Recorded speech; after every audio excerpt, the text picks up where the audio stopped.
Hello and welcome to Dialogue. After 2 weeks unrest, Iran says the situation is now under total control. At the same time, tens of thousands of government supporters took to the streets this week, answering official calls to show solidarity with the state. So what triggered this wave of unrest in the first place? How is the Iranian government responding to mounting economic and social pressure? Amid signals from Washington about backing protesters, where might Iran-US relations go from here? Join us for our discussion today, live from Beijing. I'm Xu Qinduo.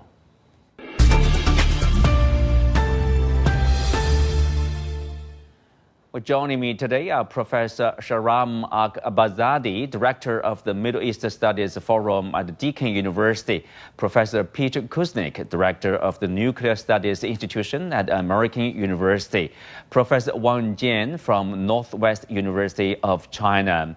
So, Peter, I will start with you. So, first of all, share with us what's your observation? What specific events or policy decisions in late December that may act as the primary catalyst for the current crisis? The Iranian people are suffering severe economic depression right now, or very, very difficult conditions. Unemployment is high. Inflation is skyrocketing. We look at the inflation, for example, it's 50% across the board. In areas like food, the prices have gone up 70%. At the same time, the currency has been badly deflated. The currency has dropped, has inflated 80% in the past year. So we're seeing on top of that, the sanctions have bounced back. And in an environment where the government is weakened, and so even though they've just tried to give subsidies to help the poor people out, Pezeshkian has, what's happened now is the middle class and some elite, part of the elites, have also started to rebel and are very, very upset about the conditions. So it's the overall worsening of the economy combined with a leadership that's morally compromised and losing elements that are supported. So right now, it's very dependent upon the Revolutionary Guard Corps as the backbone of the regime, the only thing they can really count on. And the global situation has gotten worse. So things began to unravel on December 28th, but then on January 8th, the government really cracked down on the protesters. Mm-hmm. And it was that crackdown that we're witnessing now as the protests have spread across the entire country. Yes. And they're involving more parts of the population than we've seen in recent years. So, yes, Peter, there are reports of the so-called bazaar spark. They say protests began in Tehran's Grand Bazaar, where basically the shoppers, shut their shops because the volatility of the exchange rate of the currency. They say the volatility made it impossible to price goods or secure imports. Why were there so much volatility of the exchange rate of the currencies? They're very much isolated. Aside from North Korea, it's probably the most isolated regime. They saw what happened to Maduro. They saw what happened to Assad. Trump began threatening them, and the Europeans have also weighed in, as have the Israelis. You had meetings between Netanyahu and Trump, in which they discussed taking action against Iran, which the Israelis have been wanting to do for a long time. And so they feel particularly vulnerable at this point. You've got internal pressure, you've got external pressure, and to put them both together, and the regime is shakier now than it's been since 1979. This is the shakiest moment, and we don't know which direction this is going to go. They're cracking down, strongly repressive, but they're in a very weakened position. But Peter, does the value of the currency or the economic, with the dire consequences of the economy, does that have something to do with, let's say, the economic sanctions? Either from the snapback mechanism triggered by the European countries last year, and also we know that there is a JCPOA, the deal on the Iranian nuclear program, was reached with the Obama administration, but obviously was abandoned by Trump administration a few years back. So all that contributed to the, let's say, the worsening situation of the economy? Absolutely. The Iranian government had invested hundreds of billions of dollars or vast amounts into their nuclear program. And then the United States dropped, 15 or so bunker buster bombs on the plants at Fordow and Natanz and Iraq and elsewhere, and pretty much mothballed the nuclear program at the same time that there's sanctions against Iranian oil. And 90% of Iran's oil actually goes to China. But besides that, their oil supplies exports have largely been compromised. And so the economy is very, very feeble at this point. You mentioned the Bazaris. The Bazar entrepreneurs were instrumental in the revolution in 1979. The fact that they're so actively involved in the protests now just shows how widespread the disillusion is with the government. So you've got a lot of the elites, some of the middle class, the technocrats, a lot of the students. The younger generation is not only facing a lot of unemployment, but also a lot of underemployment. So what we've seen now, people can't afford. There's also, on top of that, a water shortage, and they can't afford to pay rent. They can't afford health care. Where all these reports about people who used to go and buy a whole chicken now can only afford to buy some small chicken parts. They can't afford beef. So people really are hurting economically in ways that they were not before. And at the same time, the regime is cracking down. And we've seen them reinforcing the hijab rules, interfering in people's personal lives very, very directly. So it's a combination of a loss of moral authority, economic hardship, a weakened international position in the aftermath of the 12-day war, and seeing their allies collapsing around them. You put that all together, and it's a very, very different position for the government than it's been in before. Peter, you mentioned about the water crisis. Obviously, there was a drought in the country. For example, reports say the situation in the capital, for example, that the 4 dams, a couple of them, they say they have reached a historic breaking point. Empty reservoirs, according to this satellite images. The 5 main dams supporting Tehran, the capital city of the country, they are at roughly 11 to 13% of the capacity. One of the dam is reportedly at only 1% capacity.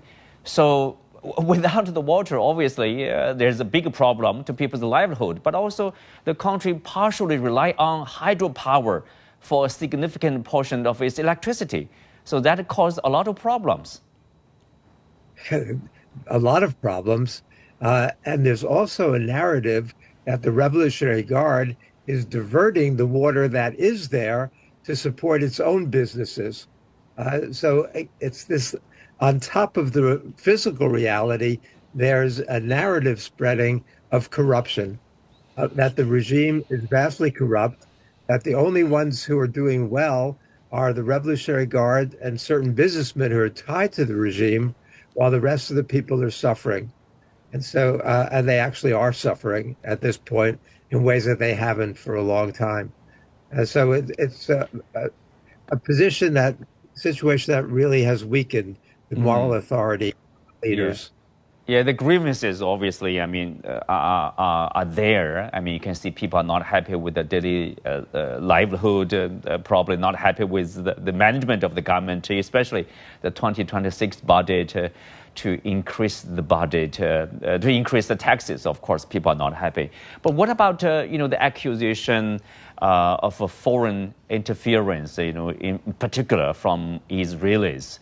For example, Mike Pompeo, the former CIA director, former Secretary of State of the U.S., said on the X platform that, quote, "The Happy New Year to every Iranian in the streets, also to every Mossad agents walking beside them." So Mossad agents were with the protesters here? We know that Mossad is very involved. We know that the Israeli government has been cheering the protesters on, encouraging Donald Trump to bomb again. Trump has been threatening to bomb again. It's interesting. At the same time, Trump is destroying democracy in the United States. He's urging them to protest in Iran, where he wanted to shoot protesters in the United States. But he says if the Iranian government shoots the protesters, then the United States is going to intervene militarily. And he's feeling that he can do that. He's feeling empowered after the effort in Venezuela proved so successful. So one of the things the United States can do, and we don't know what the United States will do, but the United States can start seizing Iranian oil tankers the same way it seized Venezuelan oil tankers in the Caribbean. The United States could bomb again. There's this narrative that somehow Iran has rebuilt its nuclear programs as trying to do so, and that the United States and Israel have threatened to start bombing again. And Iran is very vulnerable. They've lost control of the airspace. Their missile defense program is not very successful. And a lot of elements have been defecting who had been loyal before. And Iran has also lost its proxies in the region. Hamas, Hezbollah, and others have been badly weakened. So the deterrent effect, when Iran threatens to unleash its proxies in the region, that no longer has credibility like it once did. So Iran is threatening to hit U.S. and Israeli assets in the region, but and this does still have a very big missile program. What its capabilities are, we're not sure. Well, now we have Professor Shahram Akbarzadeh. Welcome to the show, Professor. So we are talking about the Iranian situation. Thanks. Of course, there is this Trump factor. Inside Iran, there's this palpable fear of a further escalation. Trump's recent statement that the U.S. is locked and loaded to intervene if the government kills protesters. That has created a volatile atmosphere.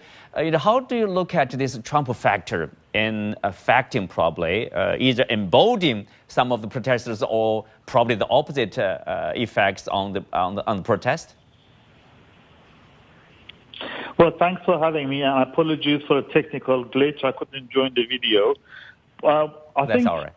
The Trump factor is very significant. Obviously, first we have to start by saying that there is a major cross of legitimacy in Iran. There is a big gap between large sections of the population and the ruling regime in Iran.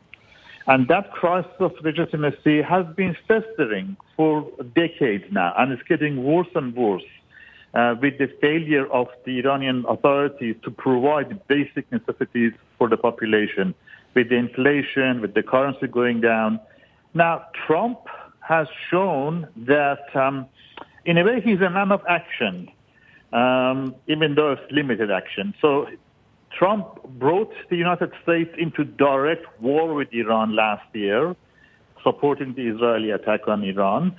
And now he has said he is going to do it again, to protect the protesters in Tehran and other part of the country. And that has emboldened many of protesters who've been asking for action, who've been asking for Trump to actually follow through with his promise of decapitating the Iranian leadership, because Trump has already hinted that he could do that, and that's what many protesters are asking for him to do, which is a possibility. Trump is not really a state builder. He doesn't want to engage in a full invasion of Iran to change the regime and build something new, bring democracy. But he is prone to surgical actions, like what he did in Venezuela and President Maduro. So surgical action means targeting the Iranian leadership and eliminating them. And the Iranian leadership takes that threat very seriously. They don't put it past Trump doing something like this. And I think an indication of this is when we look at the Iranian foreign minister reaching out and saying, let's talk to the Trump administration. So despite all the rhetoric of the Iranian leadership fighting the United States and standing up to U.S., bullying and hegemony, when they feel that there is an actual existential threat, they're prepared to talk to the United States.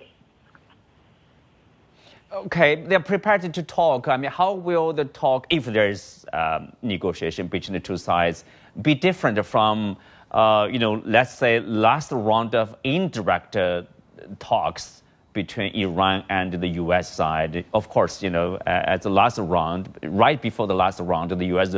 Bombed Iranian nuclear sites. And, how likely is the U.S. to repeat that kind of raid again? Yes, well, again, with Trump, everything is always very unpredictable. Until the last minute, we don't know what he is going to do. Mm-hmm.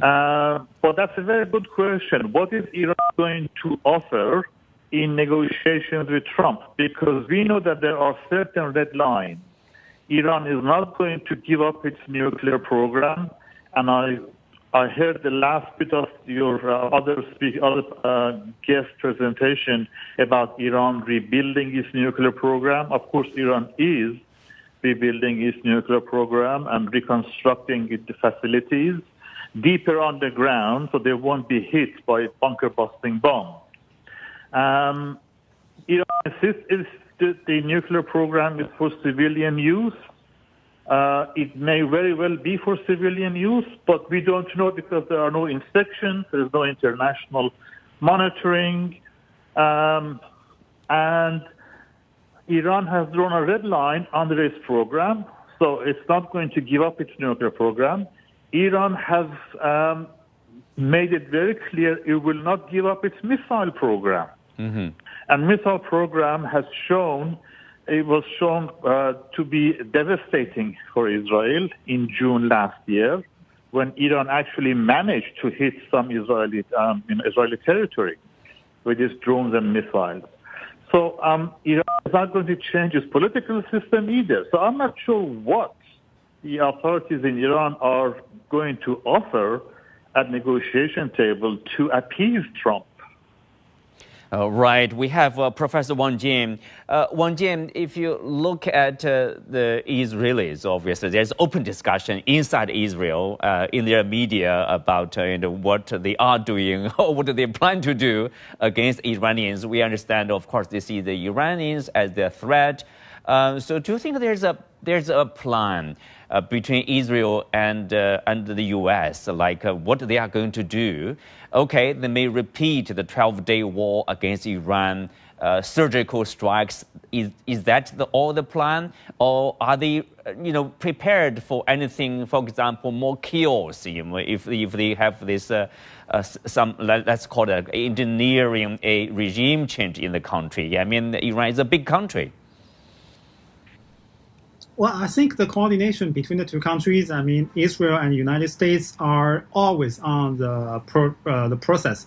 But I don't think they has already been prepared for the possible attacks. because we look at the Israeli society, look into the Israeli society, the social atmosphere, social circumstances has totally transformed very significantly after the last June, the June of 2025, because inside Israel now the people more focus upon the upcoming elections, national elections, and focus on the process of the so-called trial against the Prime Minister Benjamin Netanyahu.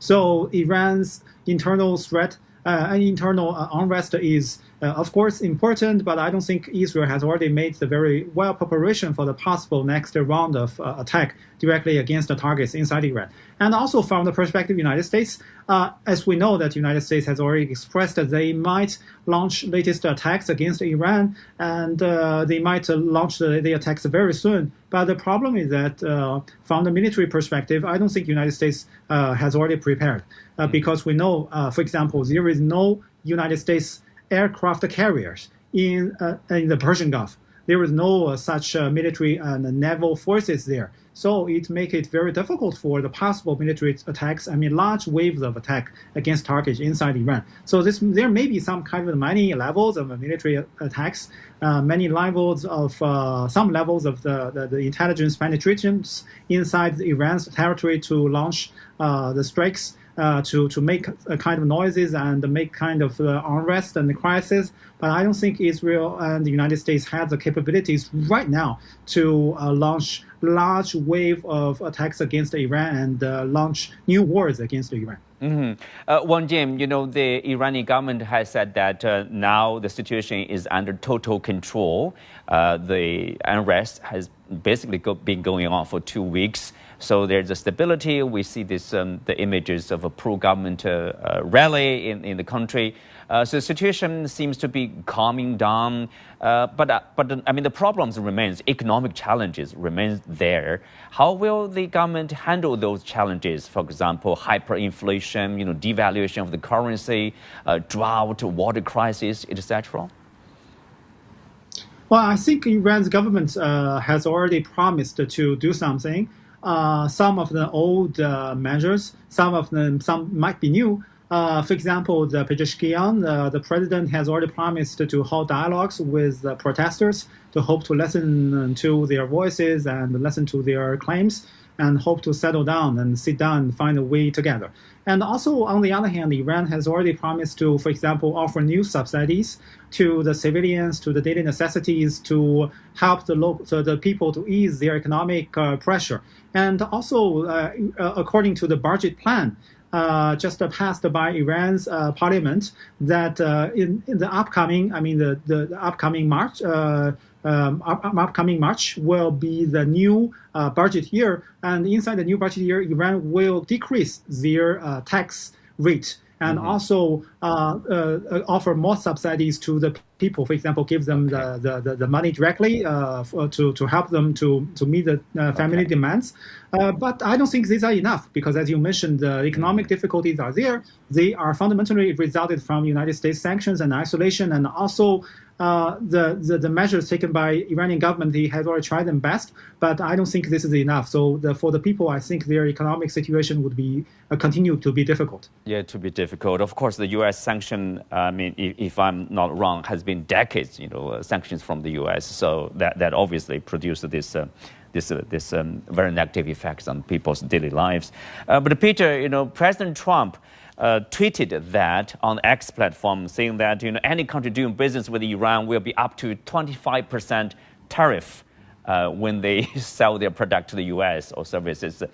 How will the U.S. implement those new tariffs? For example, on the partners of Iran, like China, India, UAE, Saudi Arabia, Germany, Iraq. Is he serious? He's serious. And he said tariff is the most beautiful word in the American lexicon. Trump loves tariffs, as China should know better than anybody. But what about the deal between China and the U.S. if the U.S. impose extra tariffs? Remember, last time around, there was a truce, temporary maybe, for 1 year, because the U.S. is in need of the Chinese rare earth elements, and the U.S. is actually in a weak position. And now they are imposing extra tariffs. How will that be possible? Well, you know, Trump's nickname in the United States is Taco, and it stands for Trump always chickens out. And what happened was when China refused to cave like so many other countries did and to grovel before Trump and fought back with cuts on the rare earth minerals, the rare earth magnets, Trump had no choice but to cave in on that. So he threatens a lot, but he often then finds a reason to back off. So he can say, well, he was going to put 25% tariffs on China, but China's been helpful on fentanyl. And so we're going to give them 25% credit for helping us there. He doesn't want to get into more of a trade war with China or with India or Brazil. I mean, because it's hurting him domestically. Inflation is still significant here. The price of food and other goods is high. And Trump is very unpopular if you look at the polling in the United States. And so he doesn't, because the tariffs end up being a tax on American consumers. Trump always says, oh, the foreigners are going to pay for it, and we're going to use that money to build up our military and other things. But the reality is that the tariffs are paid by American consumers. So he can threaten, he can bluster. But what he is doing, or he can do, is try to flood the world with oil. Now, Iran has been hurt by a 20% drop in oil prices this year because there's been a glut. That not only hurts Iran, it hurts Russia. In some sense, it helps China because China imports a lot of oil. So while he's gaining things on one hand, he's losing things on the other hand in terms of the broader global picture. And we have to remember that in the mind of Trump and the people around him, the real adversary for the United States, the real competitor, the real enemy is China. And so as Hegseth and others said, we have to end the war in Ukraine. We have to get rid of dealing with Iran so we can focus on the real enemy, China. And the war planning is going on in that regard. And that's really, in some ways, even more alarming than what we're seeing in terms of Iran right now. But Trump is into spectacle rather than nation building, as Wang was saying. So he could try some kind of dramatic strike or a decapitation strike, something that looks good, because he's also doing everything he can to divert from the problems here at home. He wants he's managed to get the Epstein files be the lead item on the news, or the hardships that Americans are facing, or the ICE troops in the streets, or the killing of American citizens. You know, the focus is instead on what's happening in Iran. And so that's part of the Trump strategy right now. So he's capable of doing a one-off kind of hit, a decapitation strike, if he could pull it off. Yeah, Wang, briefly, the Chinese response to the situation is that the foreign ministry said, it hopes Iran's government and people can overcome the current difficulties and maintain national stability. Should that be the right policy, probably, from the outside world toward Iran? 30 seconds. I think it's the best way. I think just the best way, because we know these difficulties, both from Iranian government for the search of stability and the people for the search of a better economic situation. But the only way should be dialogue, and through dialogue to settle down the division. With that, we are coming to the end for today's show. Many thanks to our guests. You can also find us on the CGTN app on YouTube. I'm Xu Qinduo. Thanks for being with us. See you next time.